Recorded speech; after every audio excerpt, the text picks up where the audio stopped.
León XIV, el primer papa estadounidense, misionero, con espíritu incluso peruano, latinoamericano, y con una frase que dice todo de él y describe todo de lo que espera del mundo. Tendamos puentes, sí, tender puentes en un mundo donde el trumpismo quiere construir tantos muros. Vean qué bonito momento.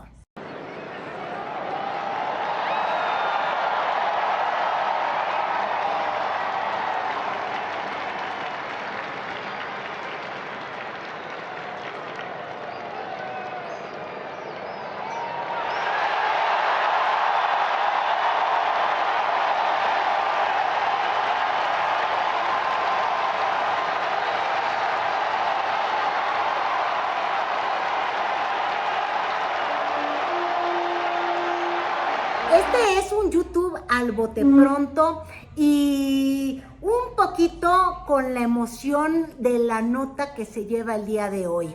Fueron 2 días de cónclave, 4 votaciones y finalmente la escena del humo blanco para elegir al primer papa americano, a un papa que no estaba, como dicen los estadounidenses, en el top of mind o en el top de las apuestas, pero que sin embargo sí figuraba entre los posibles sucesores de Francisco, del Papa Fran.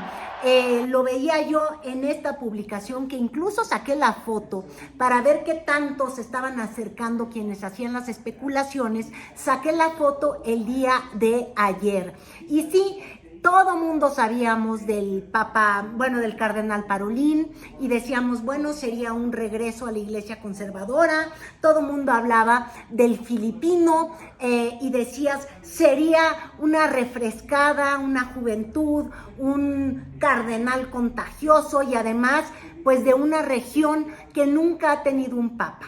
Pero la sorpresa llegó con este hombre que pronuncia este discurso tan interesante de tender puentes, que ha sido cardenal o es cardenal de Chicago, es estadounidense, pero insisto yo, con trabajos de misionero, la iglesia de la gente, y en el sentido franciscano de entenderlo, y cuando digo franciscano del Papa Fran de entenderlo, es una continuidad en la reforma o en el tipo de iglesia que quería configurar el Papa argentino, el Papa tan cercano, el Papa de los pobres, y con León XIV y con su visión agustiniana, todo parece indicar que la iglesia se seguirá moviendo hacia este sentido más progresista en un mundo cada vez más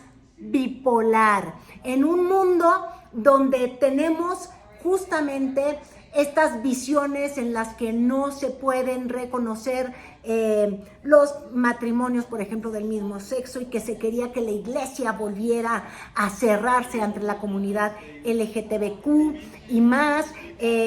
También posturas, incluso cuando se hablaba de uno de los candidatos a papa, del primer papa africano, decían, este va a ser el primer papa negro, y entonces se decía que él estaba en contra de los movimientos de la migración y de todo esto que estaba provocando pues el fenómeno más complicado que encara el día de hoy el mundo, que es el de las migraciones, el desplazamiento, en ocasiones forzado, en otras cosas obligado por el sueño, por el hambre. Y sucede en América, pero sucede en África y sucede en todos los continentes. Lo vive Europa diario, lo vive Estados Unidos. Y vamos a tener un papa que tiene esta sensibilidad a flor de piel, insisto yo.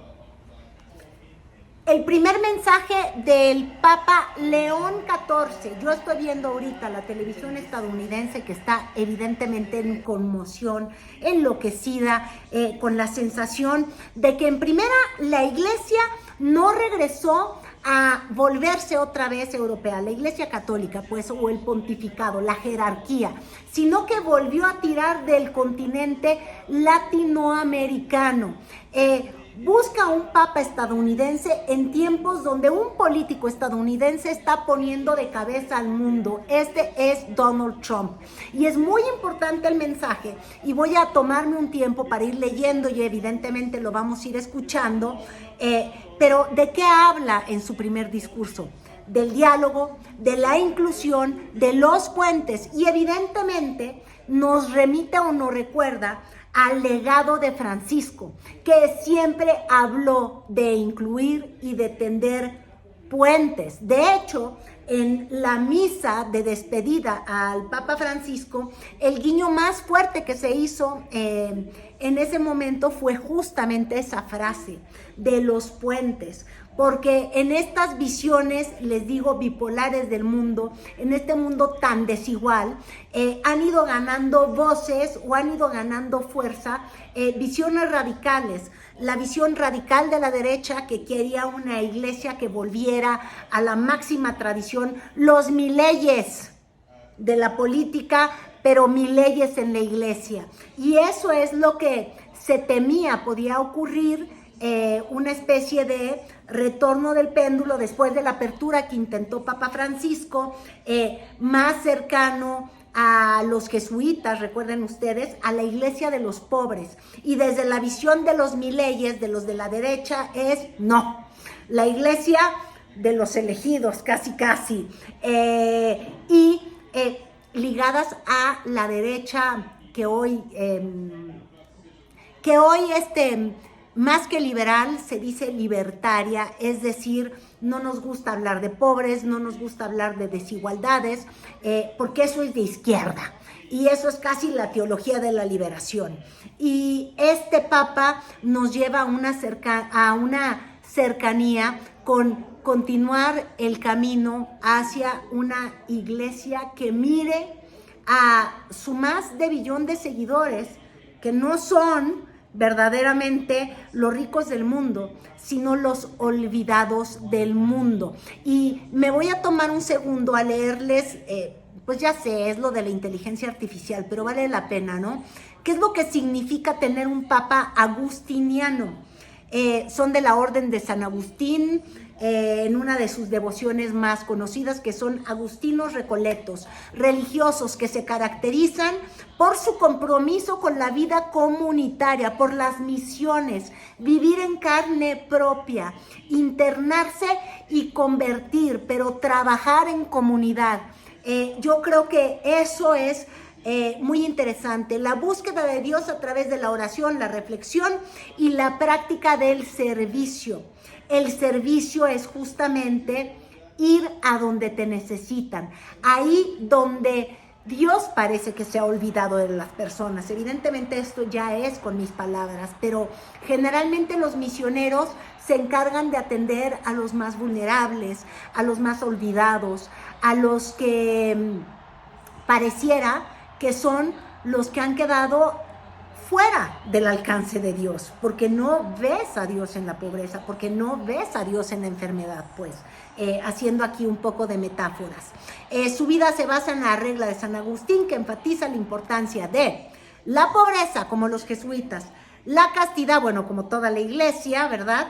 La obediencia, porque la iglesia es obediencia, y la vida en comunidad. Me encanta esto de la vida en comunidad. Insisto yo, el Papa León XIV o Robert Prevost, Robert Francis Prevost, vivió durante 40 años en el Perú, y leyendo un poquito de su biografía, como les estoy haciendo rápidamente, podemos decir que es un papa que domina varios idiomas, perfecto el español, perfecto el inglés, evidentemente el italiano. Bien, una palabra, un saludo. En español. Es joven, 69 años de edad. Oigan, estos huesitos que ya han rebasado varias décadas, saben que 69 años tampoco debe de ser el fin del mundo. Yo espero seguir bien y en salud. Le empiezo a leer lo que dice, por ejemplo, El País. Carácter tranquilo y humilde. Otros ya escribían en redes sociales que es antitrumpista. Es de los pocos a los que Francisco señaló de alguna manera al nombrarlo por sorpresa en 2023 jefe del potente dicasterio para los obispos. Un cargo en el que ha tenido contacto con todos los continentes. Tiene mucha experiencia, tanto pastoral como de gobierno. Es decir, su labor esta de entrega de misionario en tierra, pero también cargos administrativos. Pues ha sido superior de los agustinos.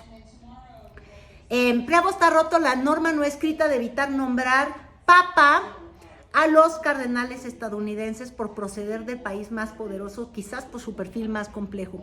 Es un mediador entre los obispos de Estados Unidos, la iglesia donde la división ideológica y la polarización es más fuerte. Puede hacer regresar las donaciones de Estados Unidos a las maltrechas arcas vaticanas en la era de Trump. Interesante esto que se dice, porque uno de los retos del Vaticano también es le billete.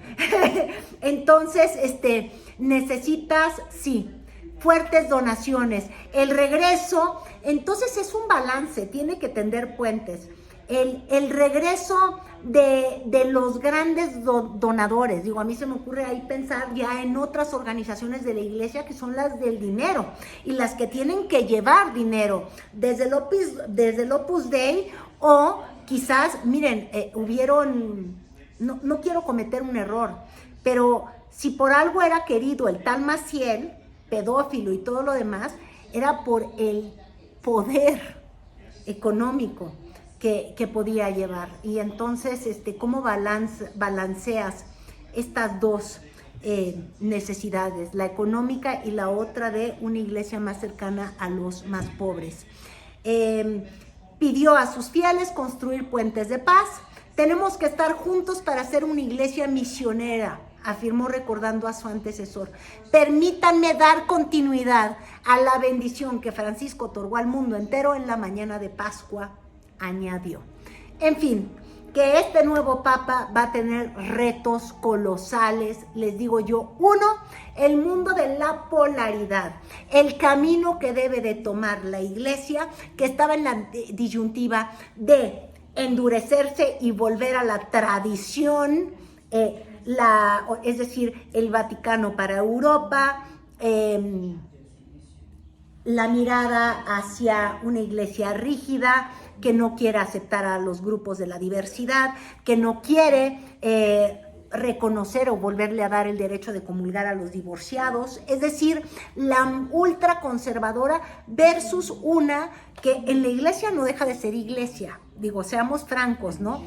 Fue una elección de 133 cardenales, 133 personas definen la ruta de millones de feligreses, todos hombres, todos mayores de 60 años, o sea, sí se dan cuenta que estamos en el terreno de lo antiguo, pero en esa antigüedad, abrir una ventanita, no es la puerta, es abrir una ventana al cambio. Ya no sé si llamarle progreso, porque habrá quienes se pongan pelos parados, pero cambio y caminar con el caminar de la sociedad. La iglesia no puede estar en contra de lo que la sociedad ha caminado como sociedad, de lo que la gente ha aceptado. Es decir, hoy en día las personas aceptan que quizás un amor no dura toda la vida, donde la gente decide vivir en amor pero no en matrimonio. Y todo este tipo de evolución social, ya ni siquiera estoy hablando de derechos de la comunidad LGTBQ, de transgéneros, de estos temas que llegan a ser más espinosos, incluso la interrupción del embarazo, tema con el que la iglesia está completamente en contra, pero de una persona cotidiana que tiene que aceptar cómo evoluciona la sociedad, es decir, ¿qué es lo que va a hacer la iglesia con el papel de las mujeres? Yo les insisto, todas las decisiones importantes y todo lo que tiene que ver con la iglesia y la fe en manos de los hombres, porque así venían las escrituras, pero bueno, el mundo ha cambiado. El matrimonio como única forma de profesarse el amor, el matrimonio como la única forma de justificar los hijos, decir que el sexo para procrear es la única forma de aceptar el sexo. Es decir, la iglesia tiene que empezar a bajarle 5 rayas, yo diría, y ponerse más a tiempo con quienes tendrá que conquistar, porque esa es la crisis de los feligreses y la crisis de los dineros.